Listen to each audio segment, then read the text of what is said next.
Bienvenidos a La Otra Aventura, un espacio dedicado al mundo de los libros. Decía Víctor Hugo que un verano que huye es un amigo que parte.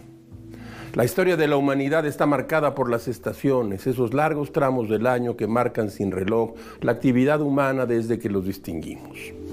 Primavera, verano, otoño, invierno forman un cronograma en el que caben todas, o casi todas, las historias que pueblan la literatura universal. Es verdad que muchas veces se han desdibujado ya las estaciones, pero aún así son una forma de marcar el tiempo. Hoy hablaremos del verano y el calor en la literatura. El verano es canícula, pero también lluvia torrencial. Es sequía y es también lo frondoso. Tiene muchas formas, pero nadie lo confundiría con el otoño. Una de las obras de teatro más famosas de Shakespeare, Sueño de una noche de verano, es bien conocida por sus episodios de amor desbordado, locura, amor y fantasía. El verano parte el año por la mitad con su mejor sol y en la literatura occidental y en la vida misma sigue atado a ese loco sueño shakespeariano. Fiesta de Hemingway con sus toros desbocados bajo el sol. El maestro y Margarita de Bulgakov, donde se imagina que de llegar el diablo llegaría en verano. La veranda calurosísima donde empieza el amor insensato del Gran Gatsby. Las caminatas en parajes desérticos donde Rulfo tramó sus personajes. Todas esas historias y muchas otras sucedieron en verano. Mark Twain dijo que el verano es la época del año en la que hace demasiado calor para hacer las cosas que no hacías en invierno, porque hacía demasiado frío. Hemos llegado a esa época del año, también de vacaciones, es verdad. Así que vamos al calor de esas letras estivales. Como todas las semanas les recuerdo que fue Adolfo Bioy Casares quien escribió que leer era La Otra Aventura y que la primera era probablemente la vida misma. Estamos pues aquí en La Otra Aventura.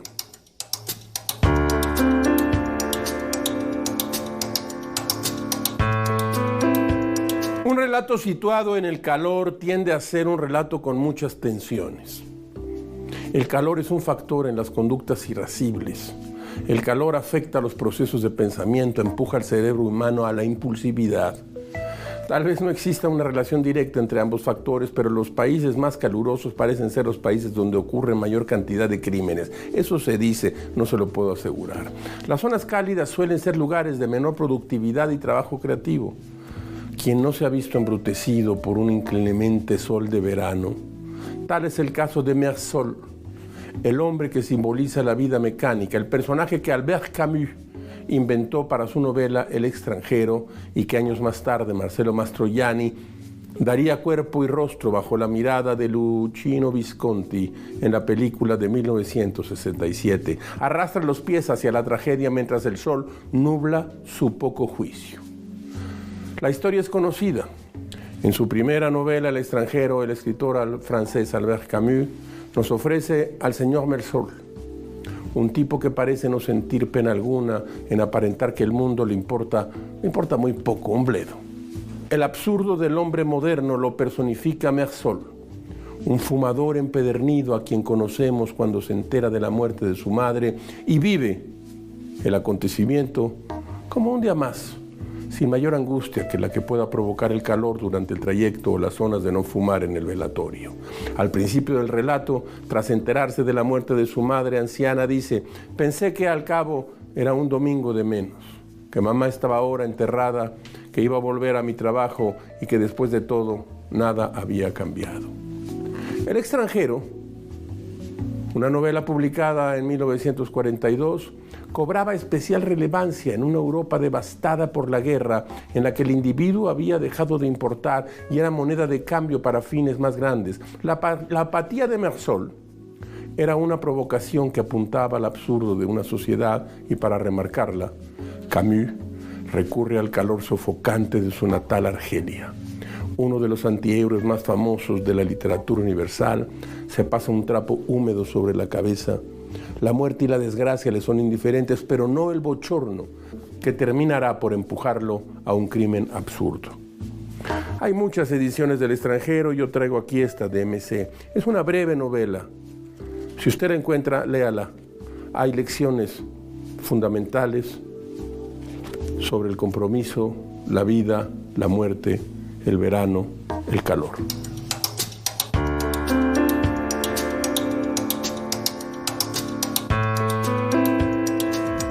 En la luz de agosto, rezagada que la noche está a punto de invadir, la rueda parece engendrar un resplandor pálido, envolverse en él como un halo.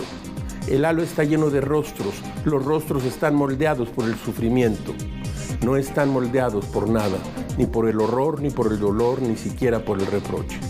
Estas líneas forman parte de Luz de Agosto, la novela de William Faulkner, publicada en español por Alfaguara. El relato de esta novela comienza con una Lena Grove, una mujer embarazada que llega caminando desde Alabama hasta Mississippi buscando a Lucas Burge, padre de su hijo. Burge, a quien conocen allí como Brown, trabaja con Christmas en un negocio de venta de alcohol durante los años de la ley seca.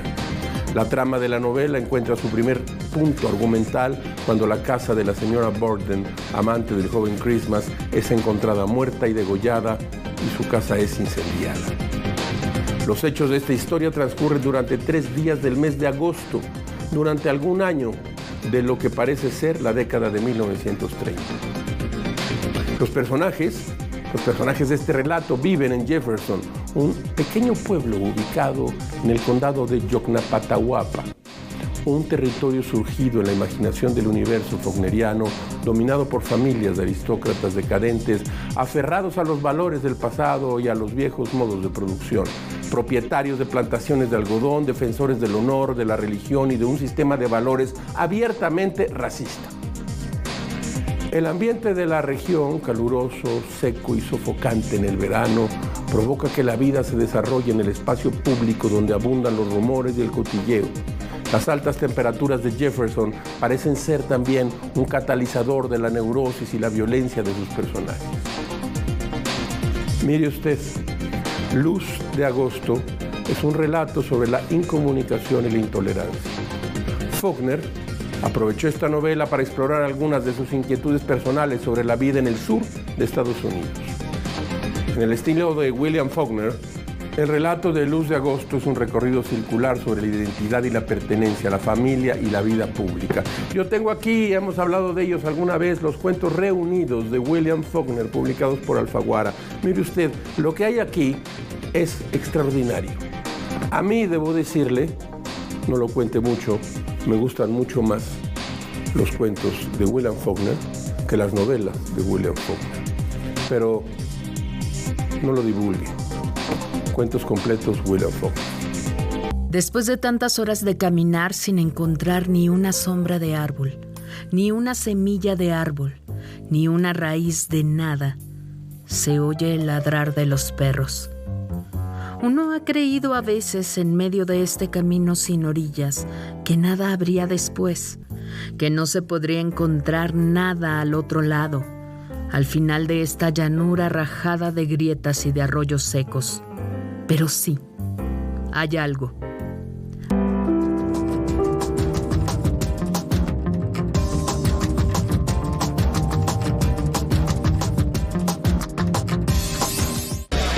Hay cambios que pueden hacer una gran diferencia.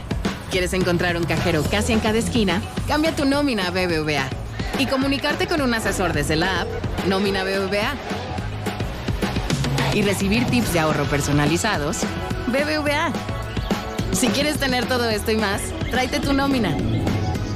Haz tu cambio desde el celular en bbva.mx/nómina.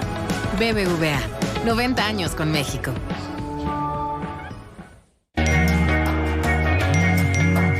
Puedo perder cualquier cosa, pero con Watts nunca me pierdo de nada. Muévete a más con Movistar Prepago. WhatsApp ilimitado por 30 días con recarga de 10 pesos. Movistar se mueve contigo. ¿Cabello de salón todos los días? Nuevo acondicionador diario 3 Minute Miracle de Pantene, con colágeno y aceite de macadamia. Penetra profundamente, reparando el daño de 3 meses en solo 3 minutos. Para un cabello sin frizz y lleno de vida. Prueba toda la línea 3-Minute Miracle de Pantene. Salvo es súper espeso. Un poquito genera mucha espuma. Destruye grasa difícil desde la primera pasada y rinde 50% más.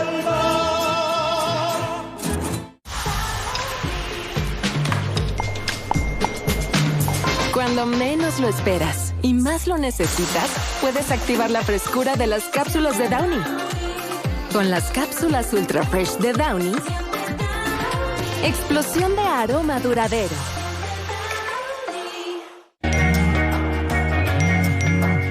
Puedo perder cualquier cosa, pero con Watts nunca me pierdo de nada. Muévete a más con Movistar Prepago.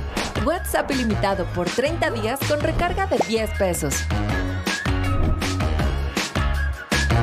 Movistar se mueve contigo.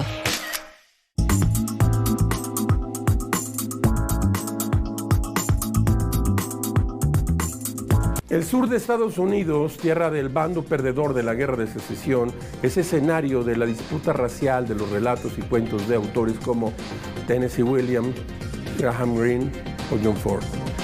Y también los de la niña prodigio de la literatura estadounidense, Lula Carson Smith, mejor conocida con su nombre de casada, Carson McCullers, grandísima escritora. Yo soy un obsesivo de Carson McCullers.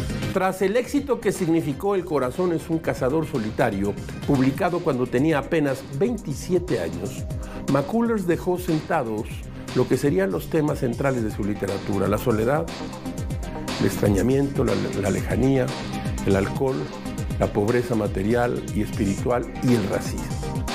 En sus escenarios melancólicos, cerca del Mississippi, los personajes creados por su desbordada imaginación se enfrentan con la muerte a pleno sol.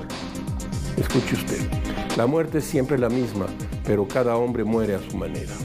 Eso escribió McCullers en la primera línea de su novela El reloj sin manecillas, donde el farmacéutico G.T. Malone, el protagonista, se entera de que padece leucemia y le queda poco tiempo de vida. ¿Qué siente un hombre que súbitamente ve la muerte a los ojos? A menudo y sin razón alguna, Malone extendía la mano y tocaba un objeto cualquiera. Se desviaba de su camino para tocar un farol o para poner las manos sobre una pared de ladrillo. Después se quedaba parado, abstraído y atónito. O bien examinaba con morbosa atención un olmo de verdes hojas mientras arañaba un cascajo de corteza cenicienta. El farol, la pared, el árbol existirían después de su muerte, y aquella idea se le antojaba simplemente repugnante. Junto con el juez Klein, un supremacista blanco que encarna las ideas anquilosadas del sur profundo estadounidense, Malone enfrenta una vida con fecha de caducidad. Sobre su propio libro, McCullers dijo: cuando mi primer libro, El corazón es un cazador solitario, fue publicado, algunos de mis amigos sureños sintieron que yo era algún tipo de renegada o desviada, dados mis sentimientos hacia los negros. El interés principal de Reloj sin manecillas no es hablar de los prejuicios o la injusticia en el sur. Simplemente trata de personas que luchan, se rebelan y aman en sus diferentes formas en busca de sí mismos. Carson McCullers dice esto. La obra completa de McCullers está publicada, por cierto, en español en Seix Barral. Yo tengo aquí un libro por el cual tengo especial afecto. La balada del café triste. Reflejos en un ojo dorado, que después fue una película, usted lo sabe, en la que actuó ¿quién? Ni más ni menos que Marlon Brando.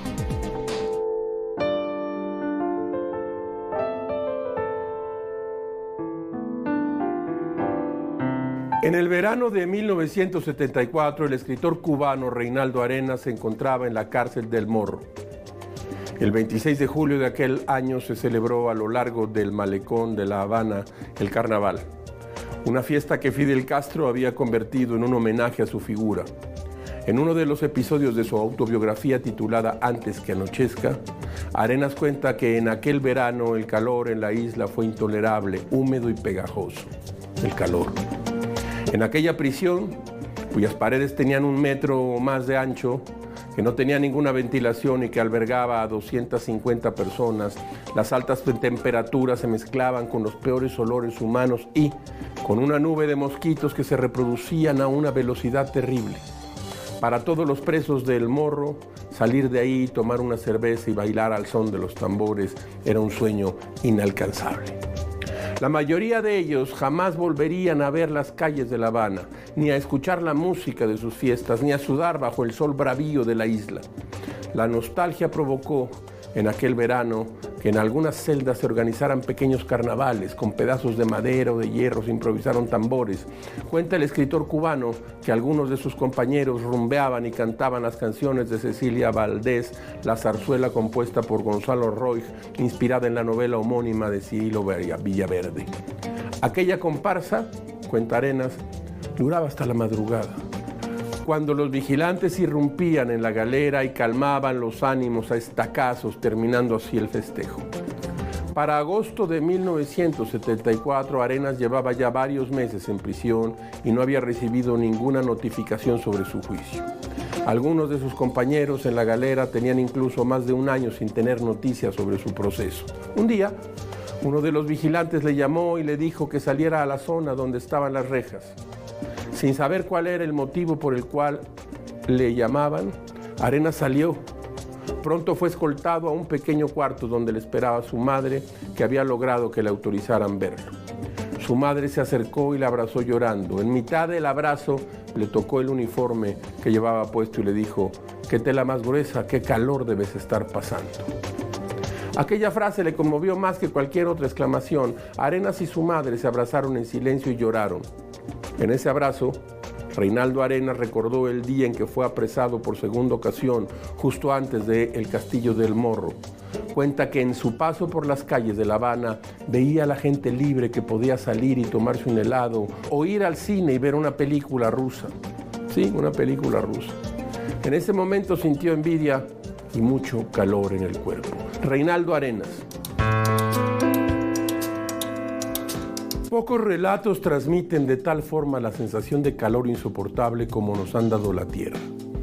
El segundo cuento de El Llano en Llamas, de Juan Rulfo. Ese libro que sacudió la literatura mexicana. Hemos traído a esta sección el inicio sofocante de este cuento. Escuche usted, un relato capaz de hacerle levantarse por un vaso de agua, de agradecer que no esté en el lugar de los protagonistas. Nos han dado la tierra, de Juan Rulfo.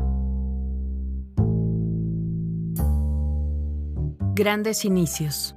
Después de tantas horas de caminar sin encontrar ni una sombra de árbol, ni una semilla de árbol, ni una raíz de nada, se oye el ladrar de los perros. Uno ha creído a veces en medio de este camino sin orillas que nada habría después, que no se podría encontrar nada al otro lado, al final de esta llanura rajada de grietas y de arroyos secos. Pero sí, hay algo. Hay un pueblo. Se oye que ladran los perros y se siente en el aire el olor del humo y se saborea ese olor de la gente como si fuera una esperanza. Pero el pueblo todavía está muy allá. Es el viento el que lo acerca. Hemos venido caminando desde el amanecer.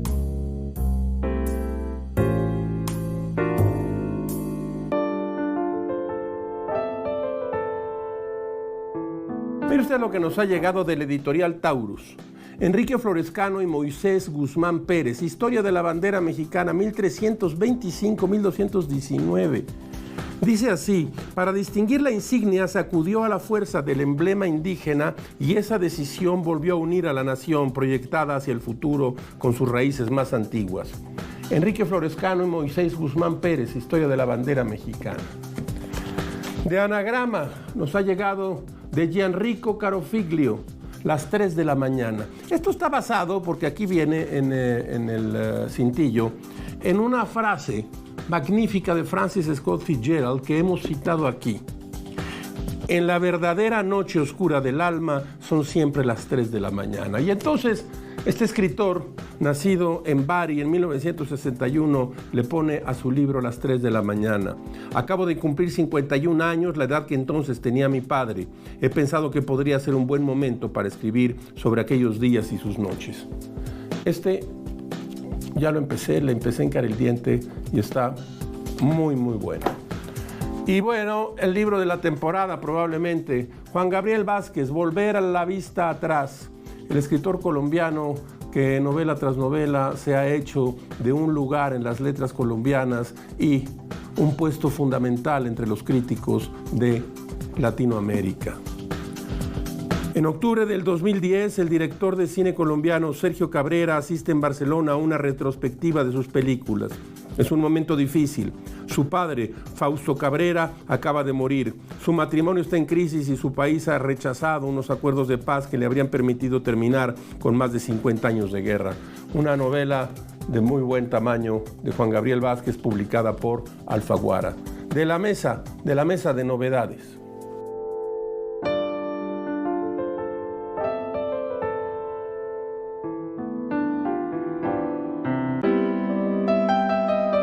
El verano de 1976, Londres vivió una ola de calor sin precedentes, producto de una sequía de 50 días sin lluvia.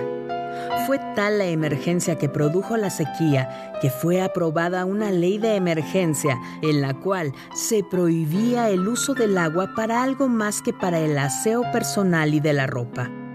El tamaño del problema podía dimensionarse en el quinto apartado de la ley, donde se podía leer de forma explícita que el robo de agua sería castigado con 1.500 libras. La escritora Maggie O'Farrell tomó aquel suceso como contexto para su novela Instrucciones para una ola de calor, publicada en español por la editorial Salamandra. Instrucciones para una ola de calor es una novela sobre la familia, sobre lo que revelamos y lo que decidimos callar, sobre los compromisos, las concesiones y la doble vida que se teje entre la privacidad de lo familiar y la intimidad de los individuos. Escrita a ritmo de thriller, Instrucciones para una ola de calor es una de esas novelas que motivan la curiosidad del lector en cada una de sus páginas.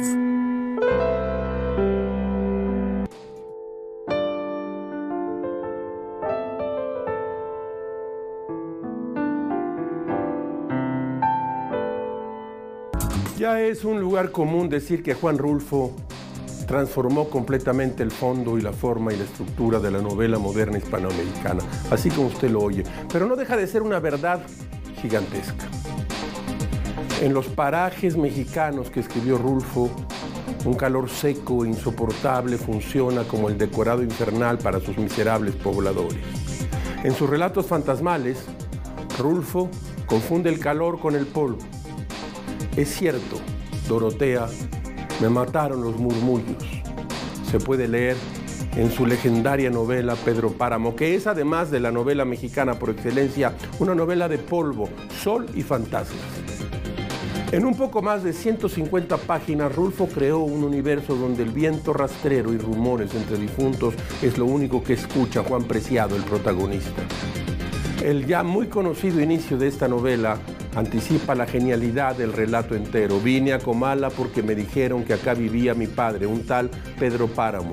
Mi madre me lo dijo y yo le prometí que vendría a verlo en cuanto ella muriera. Le apreté sus manos en señal de que lo haría, pues ella estaba por morirse y yo en un plan de prometerlo todo. Esto usted lo ha oído muchas veces. Voces de ultratumba y recuerdos de episodios no vividos se mezclan con la polvadera humeante que cubre el paisaje caliente de Comala. En un artículo publicado en La Vanguardia, el escritor Javi Aillén cuenta que cuando Gabriel García Márquez escribía El otoño del patriarca, en su departamento de Barcelona, tuvo un gran inconveniente: no hacía calor. En una llamada telefónica con una amiga, García Márquez le dijo y le mostró su irritación: ayer llegué a España y no he empezado de nuevo a escribir. Me fui porque encontraba que mi libro es una mierda. Esperaba que a la vuelta opinaría diferente. Tampoco logro que haga calor en el libro. Pongo que hace calor y no hace. El calor es una de las particularidades del pueblo de Macondo, escenario de algunos de los mejores relatos de García Márquez. Si bien Macondo es recordado principalmente por 100 años de soledad, aquel pueblo imaginado por ese gran escritor apareció por primera ocasión en la novela La hojarasca. Así, En el inicio de la hojarasca, cuando el narrador cuenta que ha visto por primera vez un cadáver, menciona que el calor es sofocante en la pieza cerrada. Se oye el zumbido del sol por las calles, pero nada más. El aire es estancado, concreto. Se tiene la impresión de que podría torcérsele como una lámina de acero. En la habitación donde han puesto el cadáver huele a baúles, pero no los veo por ninguna parte. Hay una hamaca en el rincón colgada de la argolla por uno de sus extremos. Hay un olor a desperdicios y creo que las cosas arruinadas y casi desechadas que nos rodean tienen el aspecto de las cosas que deben oler a desperdicios, aunque realmente tengan otro olor. Siempre creí que los muertos debían tener sombrero, ahora veo que no. La trama de la hojarasca parte de un hecho concreto. El doctor del pueblo se ha suicidado y el coronel, un viejo amigo del doctor, está decidido a enterrarlo a pesar de la opinión popular de los vecinos de Macondo que quieren que el cuerpo del doctor se quede en su casa y se descomponga. En esta novela, García Márquez exploró por primera vez algunos de los temas que aparecen a lo largo de su obra. La muerte, el paso del tiempo, la familia, las raíces, la guerra, la religión y su relación con el pensamiento mágico, así como la miseria en la vida de los seres humanos. La hojarasca de Gabriel García Márquez.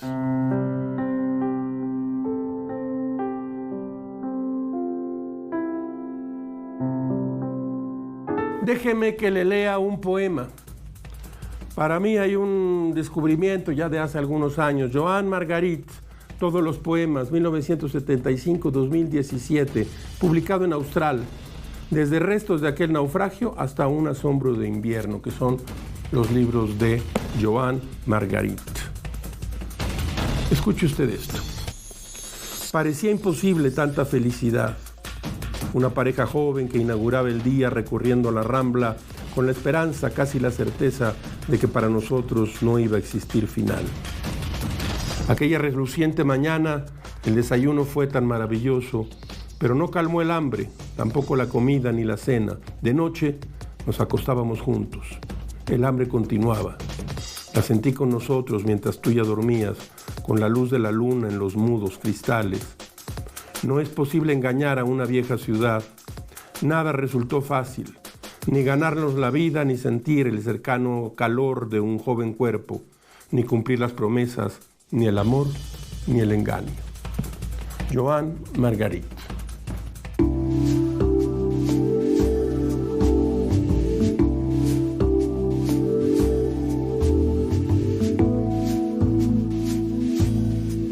Como todas las semanas, usted encontrará aquí un espacio para la felicidad de las frases célebres.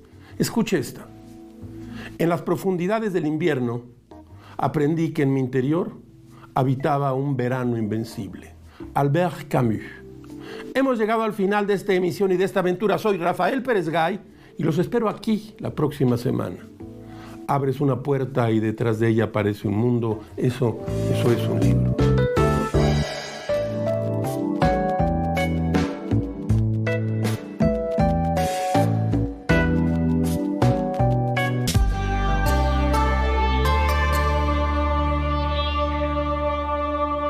Porque sabemos